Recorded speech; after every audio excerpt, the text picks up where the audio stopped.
Sveiki, turiu klausimą. Jeigu kokia šalis tarptautiniuose vandenyse už kokių tai 1000 kilometrų nuo tos šalies krantų, apie 1000 kilometrų, kokius 900 kilometrų nuo savo krantų užpultų žmonės ir juos pagrobtų tarptautiniuose vandenyse, ar galėtų būti kažkoks tai pasipiktinimas, ar galėtų būti kažkoks tai gal pasmerkimas to, ar čia atrodytų viskas gerai, ar atrodytų viskas gerai priklausytų, kas tą daro.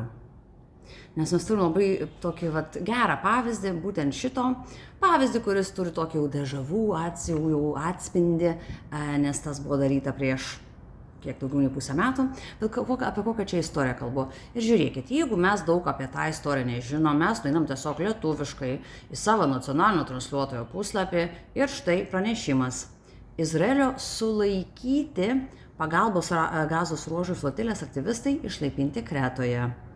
Juos sulaikė, žiūrėkit, jie gal kažkokie tai nusikaltėliai, juos sulaikė, kaip policija sulaikė įtariamai kokie, sulaikyti. Ir jie štai išlaipinti.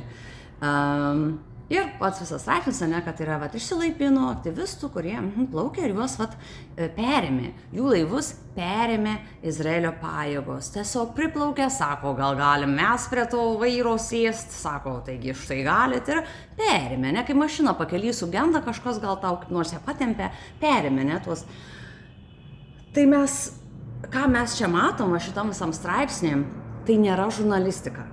Tai nėra žurnalistika, ar mes tą turim suprast ir turim tą turėti omeny. Tas visas straipsnis, štai ką teigia Izraelio pajėgos ir dar ant viršaus, Izraelis sako, ir dar ant viršaus sako, dar ir JAV ką sako, ne? Dar JAV sako, kad čia yra kažkoks tai politinis triukas. Tai istorija yra ne tai, kad žmonės buvo kažkokių šalių, kurios galbūt pasisakys, žiūrėkit, prieš tą pagrobimą. Piliečiai buvo pagrobti iš tarptautinių vandenų, jų laivai buvo užpultinti netoli Graikijos, Tai tarsi, Izraelis užpuolė laivus prie pat Europos. Nežinau, netgi visi buvo tarptautiniuose vandenyse, ar kiti buvo dar netgi tų šalių vandenyse pačios, Bet Izraelis, apie kiek 900 kažko kilometrų, 1000 kilometrų nuo savo krantų, užpuolė laivus, pagrobė žmonės. Tokia yra istorija. Ką mes čia matom, vėlgi, nesvarbu, kad tai yra kažkoks BNS, pranešimas, tai nėra žurnalistika, tai yra netgi nelabai gal geriau šiais laikais sutepta kažkokia propagandos mašina, kur matom, kur nei tarptautinės teisės kontekstas, nei istorinis kontekstas yra nesvarbu. Istorija yra, ką sako Izraelis, ir ant viršaus, ką sako JAV. Žmonės sulaikė, laivus perėmė. Tai vėlgi, čia yra antra ta flotilė, jau daugiau dabar laivų, kiek virš 60 laivų plaukia į Gazą, ta bet to pačiu pavadinimu, ta Global Sumud flotilė plaukia pernai jau rugsėjį ir spalį, plaukia tada ir Aleksandras, vienas Lietuvos pilietis, kuris buvo irgi pagrobtas, kuris buvo pagrobtas, ar Lietuva prieš tai pasisakė. Galima spėti, ką Lietuva darė, kai mūsų pilietį pagrobė Izraelis. Svarbu yra geri santykiai, ginklus norime pirkti ir norime mokytis. Izraelis mums yra pavyzdys, tai kai pagrobė pilietį yra toksai, čia dabar gadinsis tuos santykius, O kodėl jisai plaukė? Kodėl jis čia norėjo pralaužti kažką, kodėl jisai plaukė? Kodėl plaukė? Klausia, ne kodėl genocidas yra vykdomas, ne kodėl žmonės masiškai yra žudomi, bet kodėl žmonės plaukia. Nėra tavo toks klausimas, ar yra netgi daug kas piktinasi, kad ko čia plaukia į tą Gazą? Kodėl plaukia į žemę, kur nužudyta virš 20 000 vaikų mūsų telefono ekranuose? Kodėl plaukia į žemę, kur 20 000 vaikų nužudyti, 20 000 vaikų yra dingę? Įtariama, kad po griuvėsiais irsta jų kūnai. Kodėl plaukia į tą žemę? Ką jie nori, Ir toks naratyvas, toks naratyvas, jeigu tu atsidarai mūsų nacionalinę transliuotoją, tikiesi, kad ten rasi kažką, kas primena žurnalistiką ir tu randi tokius dalykus. Daug metų ir tu randi tokius dalykus.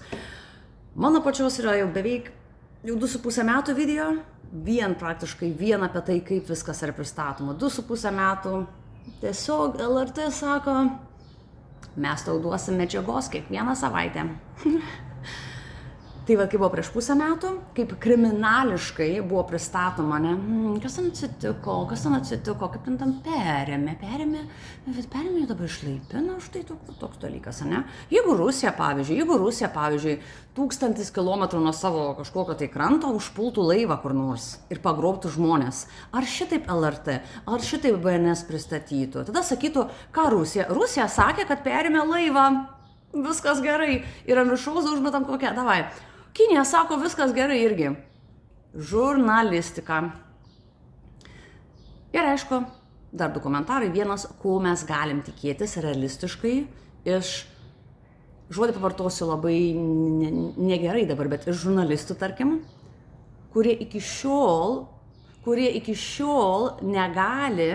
renkasi nepasmerkti masinio niekada istoriškai nematyto nei per Pirmą pasaulinį karą, nei per Antrą pasaulinį karą, nei per Vietnamo karą, nei per Afganistano karą, masinį savo kolegų žudymą Gazoj, dabar Libane. Čia yra tikras mano klausimas, čia ne retorinis klausimas, iš tikrųjų klausimas, aš nežinau, ar yra koks aukšto rango kažkoks tai gerbiamas, gal gerbiama žurnalistas Lietuvoje, kur yra garsiai, aiškiai pasmerkusi masinį savo kolegų žudymą Gazoje. Ar iš LRT, ar mes kažką esam sulaukę? Yra 2,5 metų, yra labai daug dienų, kiekvieną dieną gali pasirinkti pasmerkti savo kolegų masinį žudymą, gali pasirinkti pasmerkti, o ne kartot tų, kurie juos žudo propagandą. Tu gali pasirinkti. Ir jeigu galvoji, kad negali, tu gali išeiti iš darbo, tu gali atsistatydinti. Tu gali sakyti, mano principai man neleidžia dirbti va su tokiais kanalais. Tu gali pasirinkti. Tai vienas komentaras, kitas komentaras dar toks, ant viršaus, kad dabar yra mokesčių mokėjimo sezonas, nepamirškime. Čia toksai dar reklama priminimas iš manęs netikėtai, ir tu eini ten į mokesčius ir ten darai savo pervedimus ir mokai savo mokesčius Lietuvai, kas mokat Lietuvai, ir galvoji, kad gerai, ir tada kažkokia tų mokesčių dalis dar nueis ir mūsų nacionaliniam transliuotojui, kuris ką daro? Daro daugą, bet tame daugame daro ir va tokius dalykus. Tai jo, toks dar kažkaip pagalvoju, irgi toks sezonas, pagalvojimų apie tai. Tai va tokia yra vėlgi, jeigu sakau žurnalistika, aš įžeidžiu labai daug žurnalistų, bet tokie yra štai parašymai, tokie yra pranešimai. Taip mums yra pristatoma, kas vyksta. Žiūrėkite, Izraelis sako, kad perėmė laivus, sulaikė žmonės. Kad yra piratavimas, kad yra teisės pažeidimai labai aiškus, kad yra nelegalus žmonių pagrobimas, jau yra ateina istorijos iš tos flotilės dalyvių, kad daug žmonių buvo jau sumušti, kad Izraelis juos nėra, kad labai gražiai sulaiko, nes nėra, kad labai gražiai ir gerai apie juos galvoja, apie šitos žmonės, tikrai taip nėra. Tai va taip ateini, bet žiūrėkit, Lietuvoje perėmė laivus, sulaikė ir kitus išlaipino. Žiūrėkit, nieko tokio konteksto nėra, tiesiog čia viskas vakume, o dar žiūrėkit, gal kas nors parašys, kad Izraeliui kokius 1000 kilometrų nuo savo krantų, gal taip jis dar ir gynėsi. Gal jeigu varo tą vagą, tai davai tada, gali vareiti iki galo, dar tokį komentarą padaryti. Tai va tokios tos naujienos ir tikiuosi, kad kas, ypač jeigu tik lietuviškai sekat, kas vyksta, tai manau yra daug sunkiau tada, taip sakant, palyginti naratyvus, kažkokią tai analizę padaryti.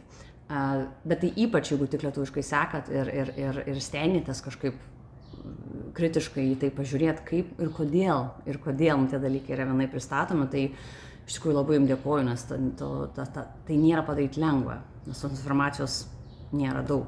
Ir nenoriu sakyti alternatyvios informacijos, nes čia labai net neteisingai, net negražiai skamba, kokia yra, kad jeigu tu, pavyzdžiui, apie tarptautinę teisę kalbi ir necituoji okupanto, tai nepadaro informaciją alternatyvą informaciją.